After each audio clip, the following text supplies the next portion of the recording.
This one's for you, Mom. Been through the struggle you won. God bless your two ones. Wash me clothes and cook me food, and wonder she perform. She's the greatest mom. Mama, I love you, queen of my home. Oh, oh, oh, oh, oh, queen of my home. To all mothers of the world, sing this for you. Diamonds for you, rubies and pearls. Mothers of the world, sing this for you. Gold crown for you, queen of the world. Just one queen in this world, it's you. Oh mama, oh mama. One favorite girl in this world, it's you. Oh mama, oh mama. First for uniform, send me school second. Running the dread, she not losing. Mama, I love you and love you and love you, yeah. Queen of my heart. Mothers of the world, sing this for you.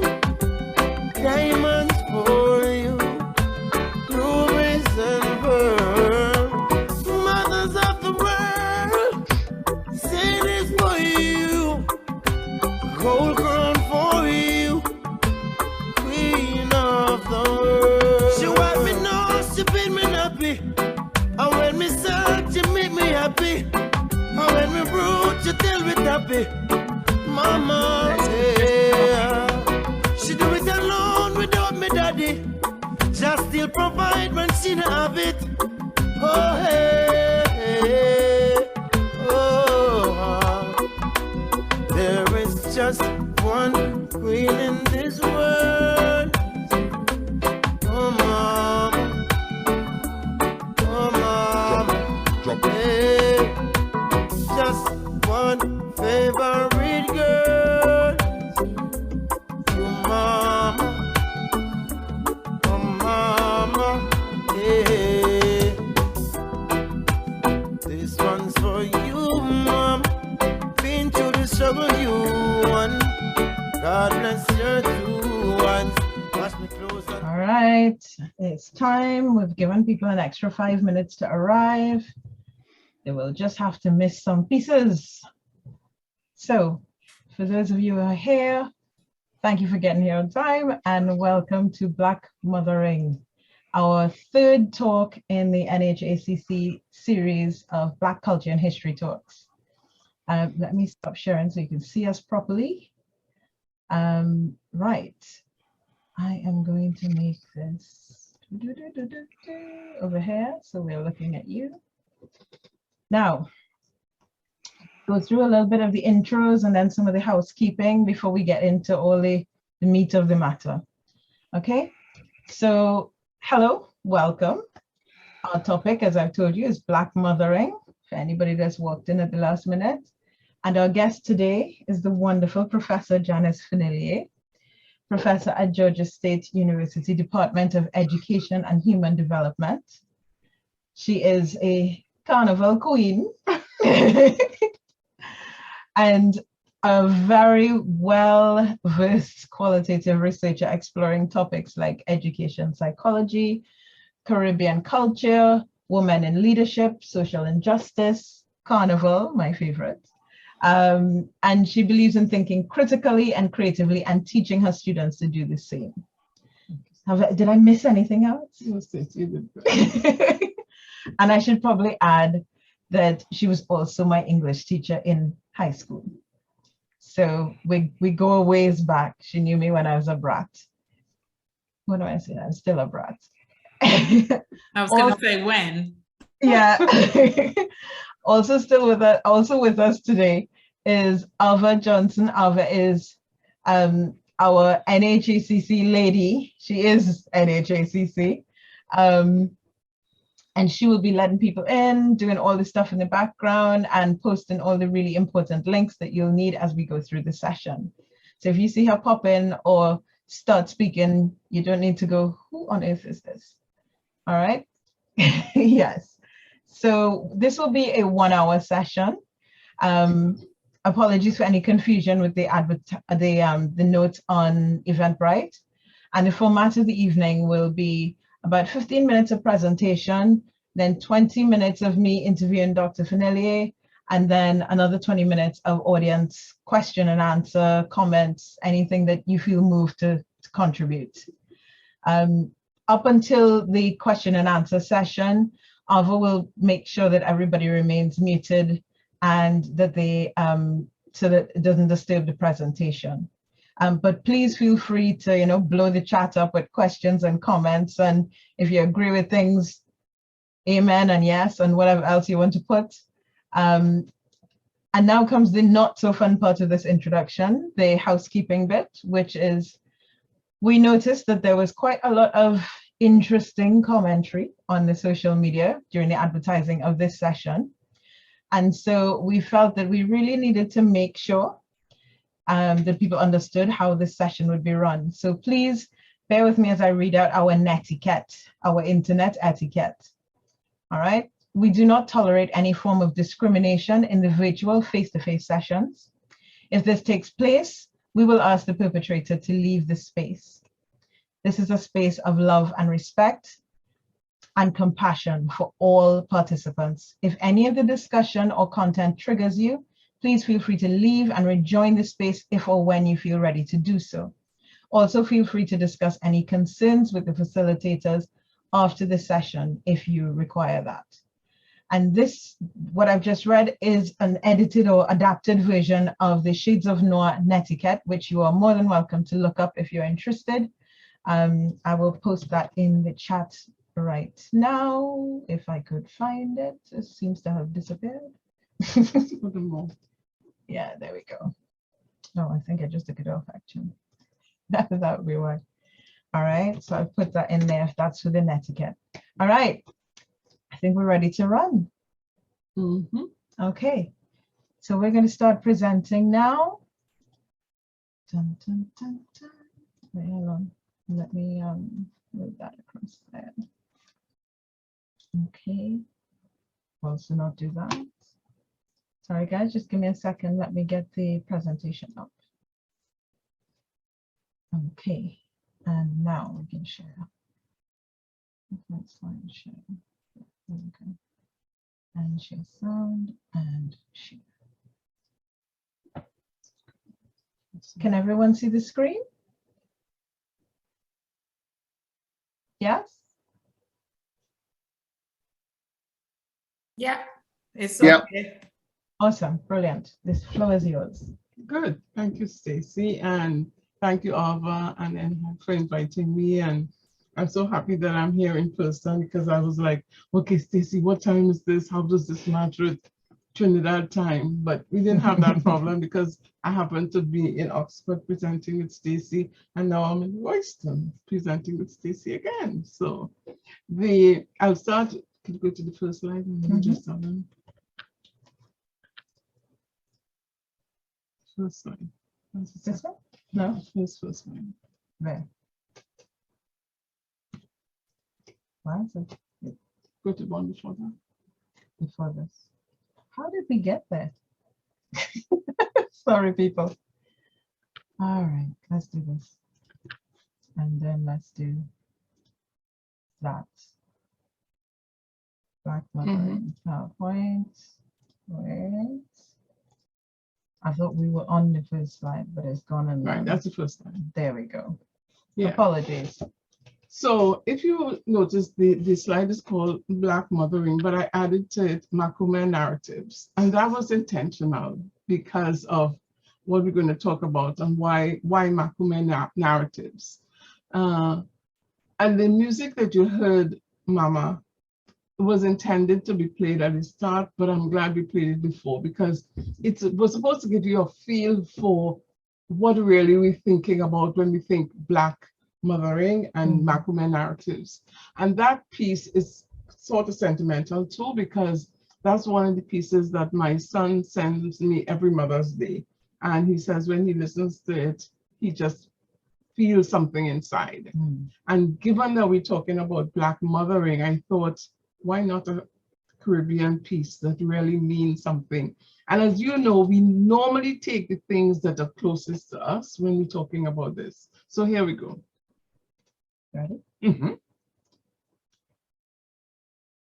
You show me the second or the first or the third? Let me look at mine and I'll tell Yeah, you. this is the second. This is second. Okay. It was important for me, both as the person who's writing this and the kinds of things that I embody, for me to say that what authors me while I author my text. And the text could be just what you're seeing there or the paper itself. So these, instead of going and saying, oh gosh, well, I'm going to use some big words about my philosophy and stuff, I would just talk a little bit about what authors me while I'm authoring the text and why I think this is important. So I tell stories, I tell narratives, I write things, but there are things that frame me while I frame the text. So I normally say to the students, what frames me while I'm framing this? So yes, I may be the author, but there are other things that are authoring me. And they include Africana, feminist, womanist scholars' work. And they are very key because a lot of the concepts and the way of thinking came out from them. Then I have the Africana Womanist scholar, Hudson Weems. So you notice there are two types of scholars there. There's the Africana-feminist-womanist scholar and the Africana-womanist scholar. And as you go along, you need to make a kind of distinction between one and the other. And then I have my favorite philosophy is Ubuntu. And I am because you are is one of the iterations of it. And that is key because that inspires me to teach in a certain way and to be a kind of person, that philosophy. So people might say, oh my gosh, you're so good. I was like, no, I am because you are. And no, it's not just about me. And then we have those three concepts there which intertwine: matrifocality, matricentricity, and modernity. And finally, Sankofa. Again, you notice the African tradition coming out all the time. So we go back to fetch to go forward. So those are the kinds of frames that author me while I author my text. So I thought, briefly, let me give that to you. Sorry, just to jump in very quickly here. Are we supposed to be seeing slides at the moment or not? Are you not seeing them? No, we're not at the moment, no. What are you seeing? Just you guys, as much as we love seeing you guys. Your gorgeous faces, yes, yeah. So you've got probably 500 messages from me. There we go. Are you seeing the slides now? See them now, yeah. Thank you. So Do you want me to go back? Yeah, show them the previous slide so that you know I'm just not talking. Right. So that was the slide that you missed intentionally or unintentionally. So you have all of that, and I'll give it to Stacey if anybody needs it. Okay. So, you know, you may say, hey, who's you? You know, in Trinidad, you say, well, who's you? Since you're telling us all about this thing, who's you? And I thought a word that Stacey and I use all the time are the complexities of who I am. So some people may say identity. I prefer to some extent to say identification issues. So I'm all of those. Daughter raised by Macomère. And you notice I said it was Macomère narratives. So I'm a daughter who was raised by a Macomère. And let me, before you think it's a Maco, it's a Macomère. And again, we come back, Tony, to the French word. So Macomère, like, okay, let's suppose I was Stacey's daughter's godmother. I would then be Stacey's Macomère. Right? And that's what a Macomère is. And that is embedded in the theory. I'm a granddaughter, told stories by my great-grandmother. All the Duane, all the Ladja Bless. So the narratives that I now use have come from that tradition, where you sat around the lamp and your grandmother in the darkness told you all these stories. So you get used to narrating and being told, you learn through stories. Mother to 4 young people. So I'm not just a granddaughter, I'm also a mother. So all of those things are embedded in the complexities. I'm a grandmother to 9. I was, and I always want to think, classroom teacher in the Caribbean. And now I'm a university professor in the USA. But what more you want, right? When they ask, well, who you? I'm all of those things. So you have to understand how all of those things, plus the theories that I gave you before, then inform the complexity of who I am as now a university professor. I think it was intentional that I left that as the last box. This is where we've got to. Yes. So there may be more to come. So mothering, mothers love, mothers guide, mothers teach, mothers provide, mothers care, mothers inspect, mothers share, mothers protect, mothers model, mothers test, mothers correct, mothers invest, mothers push and pull out the best, mothers accept nothing less than success. And you will be interested to know that that was written by one of my PhD students, Sarita McTeer. And when, I have all these narratives that the students write. So the Macomère narratives are not only my narratives, but my students' narratives. So when I saw that at the end of her narrative, I was like, oh my God, this is just, I have to use this, because in doing so, I'm also honoring them as the mother. You know, when your children do good things, you want the world to know. Yes. So this is my way of boasting about my children. That's the kind of thing we get out of them. And for the people who are from Georgia State, they will know the kind who Sarita McTeer is. So here we're starting off with what this is mothering generally. But if you put my heritage with this, you see what you get. So, as a professor in the United States, what I found was that I had to find my way home. I had to find my way home. And we have the stories about me teaching at Georgia State and being told, like, my standards were a little high. And I was also a Brit. And so I had to begin to find my way home. Where that home was, we'll find out. And that meant becoming emboldened to embrace different theoretical conceptual frames and more, like those that I showed you before. So here I am now I didn't even realize that looks like a house, Stacey. Yeah. Here I am now trying to say, well, how do I do that? How do I do that?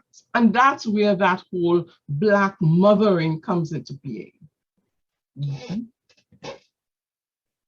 Now, I cannot say anything about what I do without referring to this. What was the motivation for me to become emboldened? Now, this is a course that I taught with Dr. King, Professor King, who is on this. So, Joyce, I'm honoring you. Educating students of African ancestry for academic and cultural excellence for the new millennium. That was the course. Now, how am I going to teach that if I'm only drawing on a certain kind of theory? So it forced me to use the theory and practice of Black educational excellence traditions. I'm going to repeat that again. Black educational excellence traditions. Now, the feeling is that, well, Blacks are not doing so well. But I am saying that there are educational excellence traditions that we found we could draw on. And they were grounded in African philosophical and cultural constructs as a foundation for effective teaching. Now, when you take that in, you can understand now the reason for the change and what allows me to feel and become more emboldened. So what? You might ask, like, who is you? And now, so what? So I found that you had to begin rethinking identity. And I put identity in quotation marks because I'm really an identification kind of scholar. Beyond the patricentric framing of what is identity. And I had to begin making meaning of my teaching and mentoring style. And then what happens is a realization that Black mothering is central to my teaching mode and is more than a biological function. So a lot of times we think mothering, but I always try to remind people, there's also a book, Mother Who Fathered Me. So that whole issue of thinking, well, a mother is a woman, or a mother is a person who has a child. We move beyond that. And so I chose all these images to, you know, kind of pay homage to notice I say some of the people who I've mothered in different ways, and just feeling that I can't do this if I'm not honoring them. And again, that's part of mothering, always honoring the children and even remembering the ancestors who mothered me. Because I think a lot of the things I've learned and the way I operate comes from those who mothered me. And I could bring to mind immediately the late Daphne Pilgrim Coffey, who taught me and mothered me. I mean, I was trying to remember the other day about me doing work on Audrey Jeffers, and I was like, wow, when I was 17, I was doing research and I didn't know it because of this woman who mothered me. So what are the kinds of lessons I learned from participating in that Black intellectual excellence tradition? And the first thing is accepting Black mothering as a teaching, learning mode. You know, just thinking that's okay. You don't have to be scared. You don't have to feel, well, oh my God, maybe I shouldn't do this. No. You can hold it, you can embrace it and run with it. And there was what Baba Eza, who's another one of our ancestors, called a awakening of the African mind. I can't do anything or think anything if I don't go back to Baba Eza. So, you know, the ancestors are important, honoring the legacy. And he called it a reawakening of the African mind. And African mind has nothing to do with being in Africa. Once you belong to the diaspora, so you become Africana. So I lost the fear of stepping out and owning my indigenous ways of knowing and being. And I just want to always be thankful that I wasn't afraid of owning my indigenous ways of knowing and being and saying, you know, yeah, this is what I learned from my grandmother. When it's coming out of my mouth, it's coming out of her mouth. So I can own that and I can be that without fear. And according to Walter Rodney, if you don't like Rodney too bad, you better start. It was necessary to come to grips with the way in which one's being and the presentation of one's being was so hopelessly distorted in the sources to which one went for scholarship. And I could read this daily and put it on my wall, because just coming to terms with the fact that the sources to which we went for scholarship affected how we were thinking and how we saw ourselves. And once we started to move to other sources, wow, I was thinking, I can walk with my head up high. I was then free to teach differently and to use my localized approaches of my Africana academic mothers from the Caribbean and the diaspora. And I think that's why it's being called Black mothering. I'm taking what I'm learning from my Africana academic mothers from the Caribbean and the diaspora to say, well, oh God, you could teach differently. You don't have to do this thing in this way. You don't have to think A, B, C. I could say A, Z, B and come back, right? So what did I uncover as I wrote using students' narratives for this paper from which this comes? So they wrote these narratives. I'm thinking, what kind of teacher I am, boy? And reading what they wrote made me realize that my attitudes, the concerns I had, the disposition that I brought to the classroom, the patterns of conduct was rooted in the Caribbean Macomère tradition. So uncovering that made me feel, wow. And I can't spend time reading the narratives, but you can see from the narrative that Sarita wrote and lots of other narratives that they were showing me what my attitudes were, what my concerns were, what my disposition was, what my patterns of conduct were. And I'm thinking, wow, that's how my mother and grandmother taught me. That's how they behaved, and they encouraged me to behave likewise. So I want to pause and say the end is the beginning. So we went back and we're going forward now. And I end with these words. Let us begin to think with our own minds and not the mind of the manipulators. And consequently, free ourselves from miseducation. Because a lot of times I believe and I felt and experienced that the mind of the manipulators, and I don't have to tell you all who the manipulators are, and don't ask me, in a way, you know, again, comes back and enslaves us so that we're not free to be. And so I'm thinking, come on, girl, you could do things differently. You don't have to do what you were taught in the way you were taught it. So we go back to what's the scholarship I'm referring to? What scholarship am I employing? Why? How is it helping me? And I want to end with a piece of music. Okay.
Okay. And Stacey, before we start, I want to just tell the audience that according to the records, this Sayamanda is interpreted as Isayamande, and also meaning we are all human. We all have a common kind of feeling. We can identify with what's happening in another place. And I say that to say, I'm hoping that everybody's listening realize that we are all human, and you might be able to identify with what's happening in this space. Yeah. Even though you might put yourself in another space, can you identify with what's happening in this space? Okay. Thank you so much. Okay. Wow. Can I ask questions that might rock the boat? Oh, yeah, but as long as you're not rocking my boat. All right. So as I mentioned, we had some interesting blowback when we started advertising this talk, Black Mothering. And so you've answered some of it in your presentation, but I kind of really wanted you to hit the nail on the head here. Because one of the questions was, oh, so after you're doing Black mothering, you're going to do white mothering? What other mothering you're going to do? What's so special about Black mothering? So what would be the response here? What is so special? What is so different? Why not just mothering? Well, not just mothering, because as I said at the start, the kinds of philosophies that frame me are really rooted in the African tradition. And so that's why I said I use Amanda, because I was saying these are the African traditions and the African frames that frame the way I view how I should be a teacher, how I should work with my students. And so for me, that's Black mothering. So somebody else may have a different tradition, But for me, it's Black mothering. I'm not ashamed to say it's Black mothering. And if you, when other folks talk about their otherness, they don't want us to say, so what about us? So we have to be firm and brave. This is us. Would you like to join us? And does this relate to you as Siamanda? Fine, because we are all human, but this is Black mothering. So I'm not discriminating against any other kind of mothering, but the mothering I experience is what I call Black mothering. What my grandmother did, my great-grandmother did, Mrs. Coffey did, all the people who work with me generally have been Black women or Black men, but more Black women than Black men. You know, we have a matricentric kind of society. Yeah.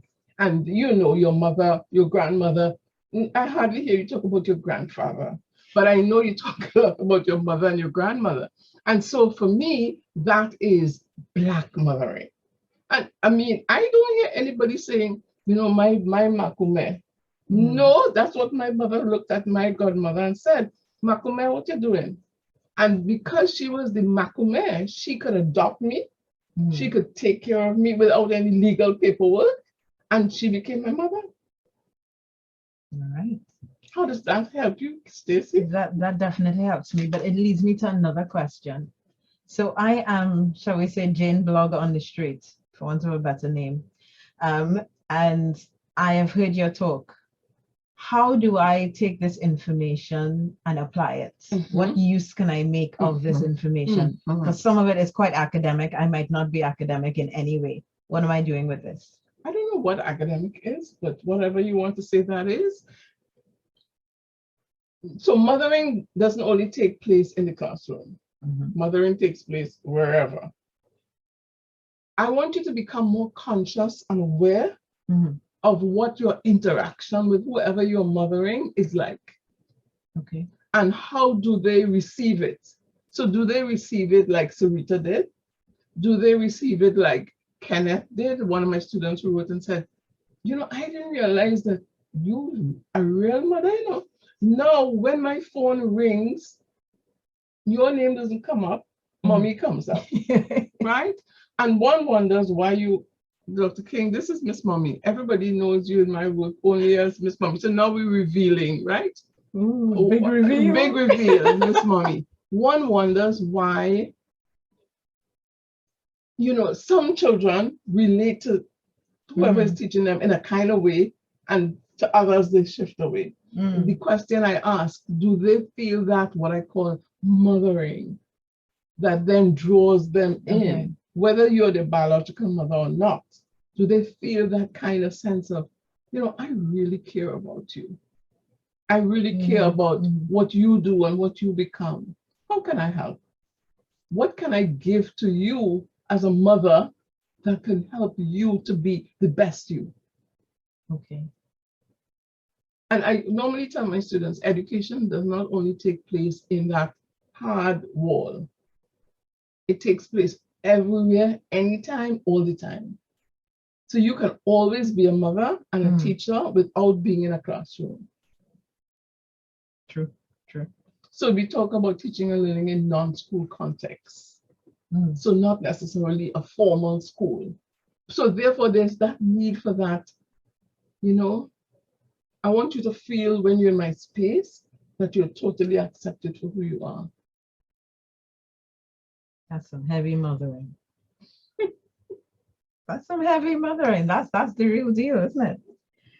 So I mean, we know each other since Trinidad, since I was, as I mentioned, a teenage brat in school. How did you decide to go from teaching English in high school to, you know, researching education, researching mothering, to Africana studies? You know, how did you make that leap from where to where? That's all this story, right? That's the book. Yeah, that's the book that I'm supposed to write. Give us the cliff notes. So I think as we grow, if we are conscious and aware, we realize there's more. What else can I do? And I think I get bored if I'm just doing the same thing the same way all the time. Yes. So what can I do differently? And I always say to everyone that learning has to continually be taking place. So I learned this, I did this. Is there anything else I can do that can, help me? Because I don't see myself as anything, probably always, as one called to teach. Right. So for me, teaching is a vocation, whether I'm teaching small breaths or big breaths, right? So if I'm called to, what do I do? What do I need to learn? What kind of skills do I need to get so I can do something else? And my master's, when you were there, when I did, my master's program taught me that there was more to it, that I could learn some more. There was more to this. Okay, but I'm still in education. Yeah. What else can I do? What other things do I have a thirst and a hunger for learning? And if you're telling your own child, I want you to always have a thirst and hunger to learn, no matter what it is, are you showing them that? Are you walking the walk and talking the talk? Right? So moving from one space to another, from one country to another. And I was explaining to one of my friends who said, I am 65 or whatever, and I have to retire. So I said, oh, I forgot that. And I forgot that when I came to the US, nobody would ask me, well, you're how old you are now again, it's time for you to go. And you could make that choice. So when people say that I contributed to the brain drain, I just laugh, because if I didn't contribute to it, you would have pushed me out too. So which choice do you want to make? Should you wait till they push you out, or should you keep doing something that will help you to enrich the world, not necessarily one space? So I find I got an opportunity to touch a wider space, but doing the same thing, just at a different level. All right. I think because we're coming up to 20 minutes too, so I'm going to say thank you so much for listening to me prattle on and ask questions, and since I was a high to a grasshopper and all of that. And now I'm going to open the floor for our guests to ask any questions, make any comments. Yes, one of us does have a squeaky chair. We are sorry. There's been too much soca and whining on the chairs in my house. I apologize. One of us have a squeaky chair. Yeah. I did wonder. So yeah, if anybody's got any questions, please pop them in the chat, or Ava, if you could let people switch their mics on. If you put your hand up and Ava will unmute you. Either one works for us. There's none in the chat so far. I've been monitoring, but so no questions so far. We have had comments though. One from Joyce King saying thank you. Self-determination, authenticity. And one from Diama, sorry if I pronounced that wrong, saying awesome. Question from Angela. At what point did you actually make a conscious decision or not to be a mother on a wider scale? Nice question. Good question. I don't think I had to make the decision. I think the decision was made for me. Once I started to interact, I used to be an infant teacher, in case you don't know, first year infants I taught. And when the infants came and rubbed my stocking leg and looked me in the eye and smiled, I was like, wow. And I see them as grown men and women now. I mean, Stacey is now a grown woman, but she still calls me Miss Mommy. I felt like if this is what I'm called to do. And I normally say to my students, this is not a job, because it really doesn't but it's a calling. So vocare. I said, I've been called to this, and therefore I feel that it's my responsibility to live it out. Yes. Thank you for that question. Angela, does that answer your question, or would you like any follow-ups from that? Feel free to come on mic and ask a question. Oh God, Tony, you know me so well. I do have follow-ups, and you did answer my question. Thank you very much. There are times that I meet people and I have more of an instinct to mother some than others, and I'm not quite sure why that is. Do you find that? Angela, you're smart, on point. And I say, my children say to me, and I say to myself, you can feel when there's that connection, and therefore it's easy for you to mother. Because sometimes there's not that connection. and they don't want what you have. But I think it has to be a synergy between what you are giving and what the person seems to need or want from you. You get it? And so though I never feel badly. I was saying to Stacey, there are some people I have chaired their station and done work with them, and I never see them or hear them after. And I'm thinking, well, that's what I was supposed to be there for. So I think we're all there for a reason. There's a reason we are all, related to somebody or come in touch with them. And if the reason is that you are supposed to be, you're called to be that kind of mother, then you go with it. If you're not, just go, keep going. Don't feel bad.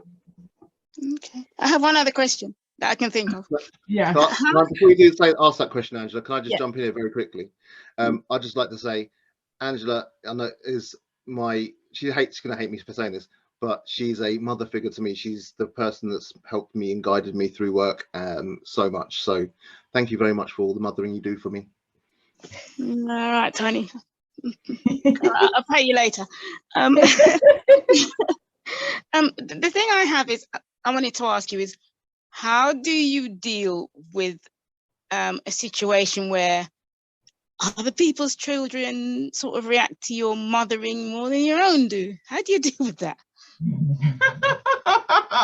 That's a source of pain, Angela. That's a source of pain. And my children tend to remind other people's children that she's really our mother, okay?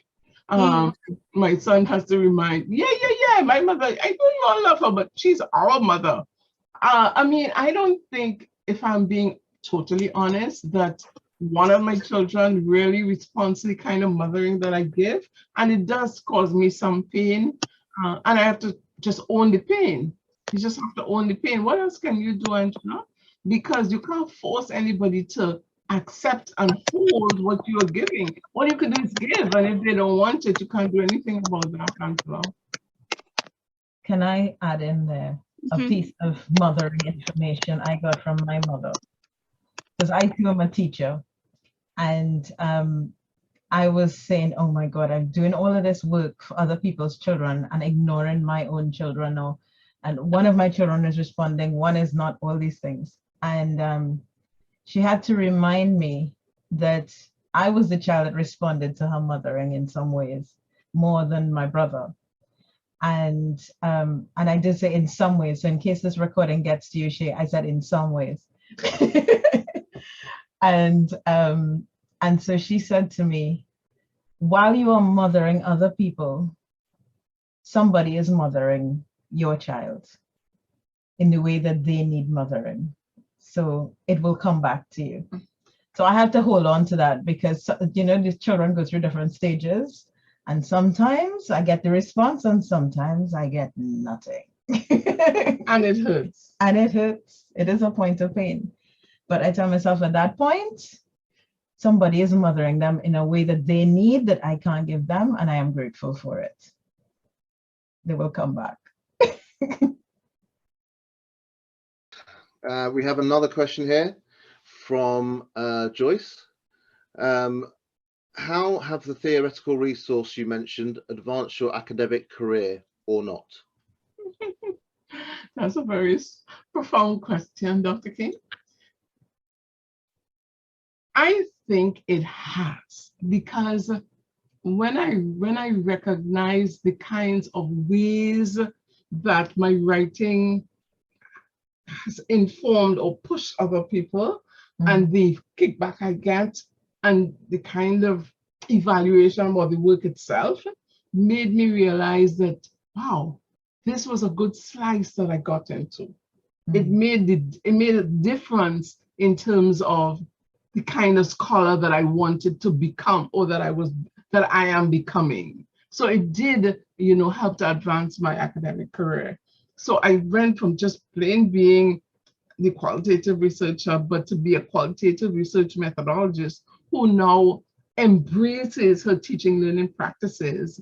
And it comes out in my mass camp pedagogy, which is linked to my mothering and my whole Caribbeanness, my whole Africana-ness. So it really, I think, just kind of, pushed me up a little bit and made me the confidence you get first from just doing something that resonates with you allows you. So Stacey, you will know that if the thing you're doing, you're passionate about it, you do it with joy. And so your academic career then benefits from it. So thank you for that question, Joyce. All right, keep them coming. Because I know it happens. We get to 3 minutes, time to wrap up, and then people jump in with, I have a question. This is it. At the moment, I can't see any other questions. Just so everyone can, everyone knows, in case they haven't seen it in the chat, we have put the links to our link tree there, and a form there to answer some questions about your thoughts and opinions on what we should do and can do going forward. But has anyone, feel free to come off mic and ask a question if you have one, or a thought or opinion, or musing. It's up to you. Hi, this is Dr. Joyce King from Atlanta. I'm so pleased to be here with my colleague and with all of you. And I have a question for Dr. Fournillier. You are using references to your Trinidad home country culture, and how have these approaches been received by your folks back home? Since you said you had to find your way back home, how do people back home feel about you using those almost cultural insider forms of knowledge? Thanks for that question, Joyce. That brings me back to Stacey, when I started doing my carnival work, and I was challenged by one of the ancestors about, you know, me being, whether or not I was just another colonialist, you know?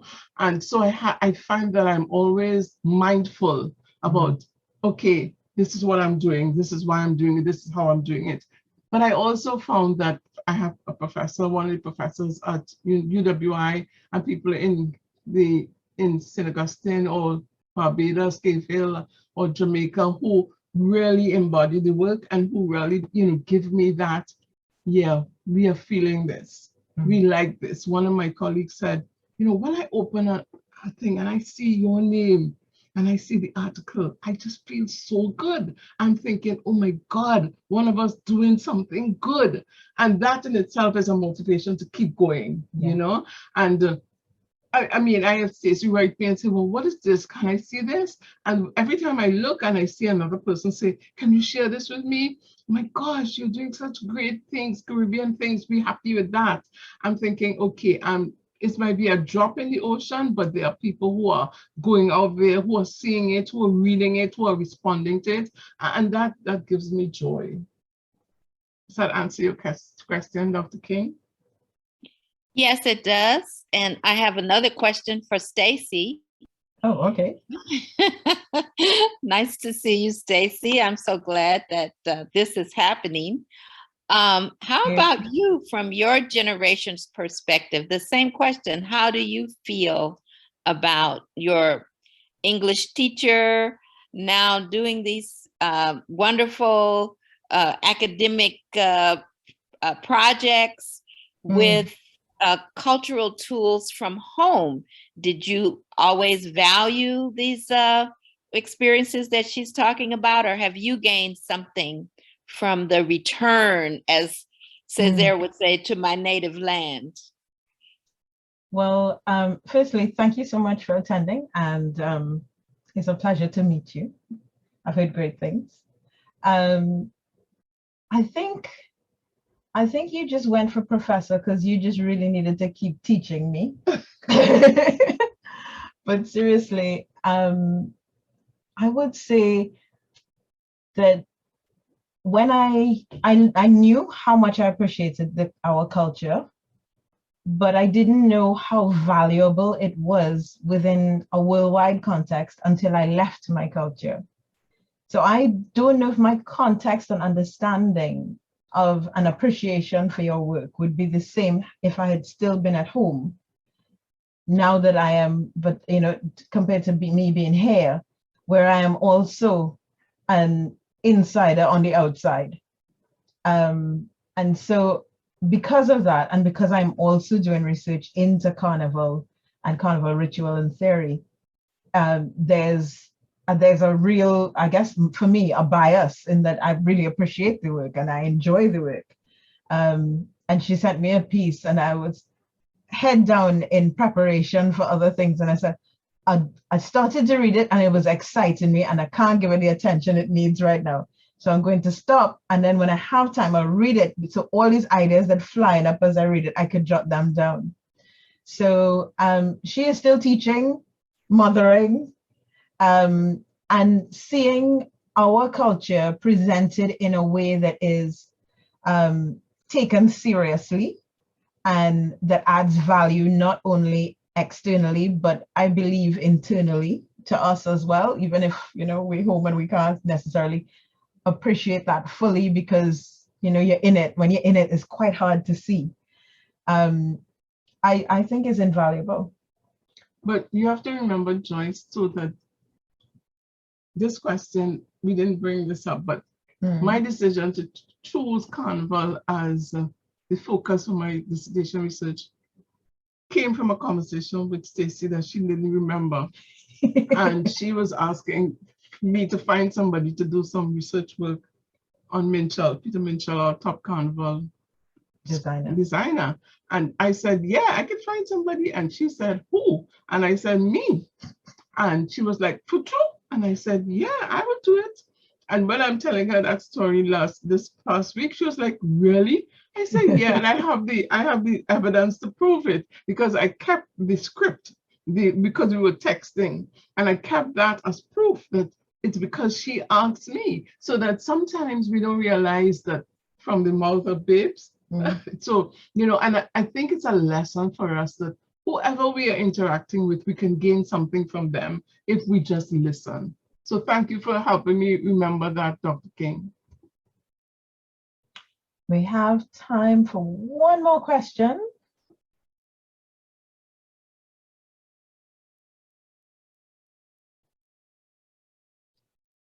And thank you so much to our everyone who's asked questions so far. It's made it really interesting. Some good digging in there. Follow-ons. Time for one more question. If not, I have a question. I want to ask you, what are your areas of future interest? Where from here? Well, this book that I'm supposed to write, I'm saying it out loud, I'm speaking the words. I think my Baba Asa always told me to name it. And I found difficulty thinking, name it? What name I will give it? But my mass camp pedagogy is the next big thing on my list, because I teach a writing retreat, a writing workshop, that in which I use what I call a mass camp pedagogy. And I know that has to be my next big project, where because there's a lot of spirituality involved in it. And I know sometimes we're afraid of the spirit, but the spirit in that mass camp pedagogy is what I have. So I talk about it being like a mourning ground. Yes. And so that I want to really, you know, give my attention to. That should be interesting. Let me know when you publish it. All right. So as we wrap up, what one thing do you want our participants to leave here with? If we remember nothing else, what is the one thing you want us to take away?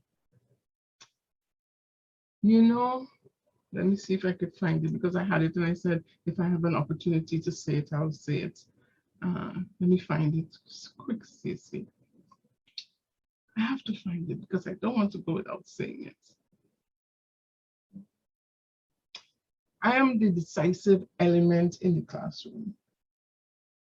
And what I do in that space matters. So that, yes, I'm there to teach, but what's coming from within me is important. And so that consciousness and that awareness that you are the decisive element in that classroom. Whether the classroom is at home, at your workplace, wherever, you are the decisive element. Okay. Wherever we mother, we are the decisive element. All right. All right, people, stand in your power. You are the decisive element. Remember that. Our next talk is going to be Black Skin is Heroic. I don't know how they're going to follow this one.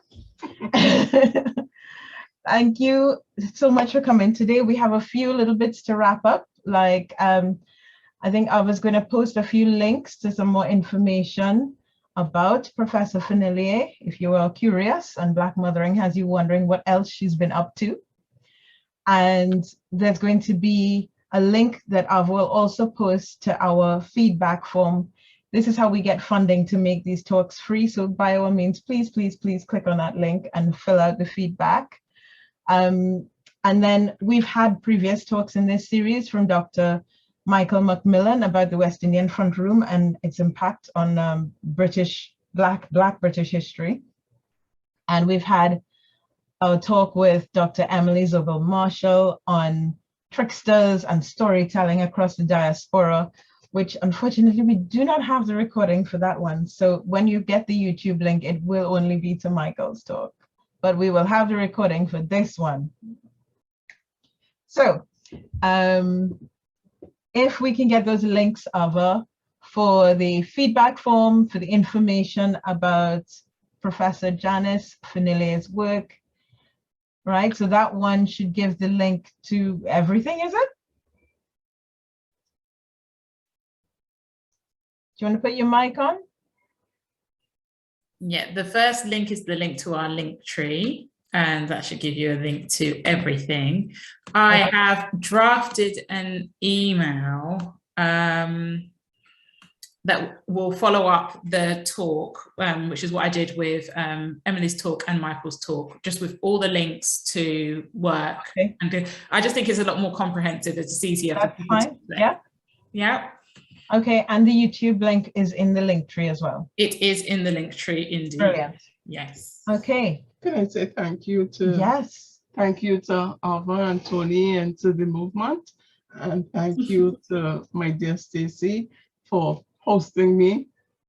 You see, I'm right here in person, Ava. Who would have thought? I was thinking I'd be online. I thought you were going to be online as well. And here I'm in person. So thank you all for hosting me and for allowing me to speak my truth. Notice it's my truth. It doesn't necessarily mean it's everybody's truth. And for really, sharing what is within. Thank you again and again. No, thank you so much for coming. It's been so amazing to have you. And it's such, I think, luck that you just happened to be coming and doing the amazing presentation that you've just delivered. I was trying to see if I could find a link to the presentation, the recording for the presentation. It's not up yet. The recording for the Legacy Lives On presentation at Oxford is not up yet. But as so these two amazing women have just delivered an amazing presentation that almost wiped them out, but they're still here with us looking wonderful. And what I really wanted was to send you all the link to it before we actually had the talk, but unfortunately that's not the case. But we will send that out to you definitely. But do make sure that you do fill in the Google form. Please click the Google Forms link. We need to have email addresses of anyone who don't have email addresses for, so we can get all that information out to you and tell you about the next talks and everything like that. So yes, and this amazing thing will be up. I'm going to say in Jesus' name. Don't care if anyone is offended by that. In Jesus' name, it's going to be up on our YouTube page. We have faith in you, Ava. We have faith. Thank you. I'm crossing everything. All right. And so thank you for attending, and thank you for your wonderful questions. You've been a wonderful audience. And this has been brought to you by the North Herts African Caribbean Community. Please join us for, do you have the Eventbrite? It's in the NHACC link tree, isn't it, for the next talk? Yes. Black Skin is Heroic, with the soon-to-be Dr. Lorraine Henry. She's just finishing her write-up. So this data is hot off the press. Yes, definitely. And thank you, Tony. Nice meeting you, Ava. Nice to meet you too, and thank you very much for doing this talk. It's been amazing. Thank you very much. Thanks so much. Okay, guys. Thank you, guys. Bye-bye. Take care.